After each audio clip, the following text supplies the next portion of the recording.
माध्यमातून नागरिकांपर्यंत माहिती देण्याकरिता आपल्याला आज बोलावलेला आणि पत्रकार परिषद शॉर्ट एक ऑर्गनाइज केलेली आहे। विशेष करून पहिला मुद्दा जे मला घ्यायचे तो आहे काही ठिकाणी झालेला आहे, आपल्याकडेही थोड्या प्रमाणात पाऊस झाला, आता यापुढे मॉन्सून विल अराईव्ह म्हणून आपत्ती व्यवस्थापनाकरिता आपण महानगरपालिकाच्या वतीने विविध प्रकारचे उपयुक्त दर्जाचा एक नियंत्रक अधिकारी त्याचबरोबर त्याच्यासोबत स्टाफ ही आपण नेमलेला आहे।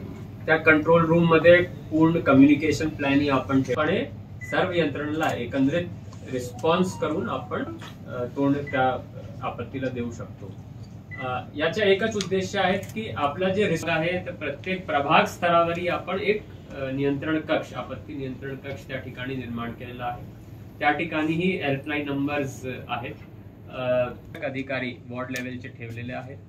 त्याच्यामध्ये वॉर्ड ऑफिसर तर आहेतच, पण आपली आरोग्य टीम, फायरची टीम, वॉटर सप्लायची टीम करिता एकंदरीत समन्वयाने जर रिस्पॉन्स झाला तर response will be timely and response will be effective. तर हे 2-3 गोष्टी आपण नव्याने करण्याच्या यावेळी प्रयत्न करतोय। त्याचबरोबर पूर्ण झालेला असून त्याचे एक राऊंड पूर्ण झालेला आहे। यावर्षी आपण महानगरपालिकाच्या वतीने जे आपण वर्क ऑर्डर्स दिलेले तर पूर्ण वर्षाचे कधी ओव्हर फ्लडिंग झाली तर त्या ठिकाणी आपण त्या यंत्रणामार्फत आपण साफसफाई करून घेणार आहोत।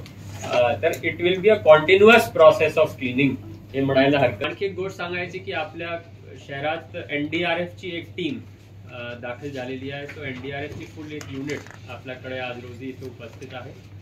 त्यांनी भेट देऊन काही जनजागृतीचे कार्यक्रम, आपत्तीवरचे काही मेसेजेस ते नागरिकांपर्यंत आणि मुलांना देण्यासाठी तत्पर आहेत यावेळी आहे। आपली फायरची टीम पण पूर्णपणे सज्ज आहे। आपण आपले सर्व जे उपयंत्र आहेत, बोट्स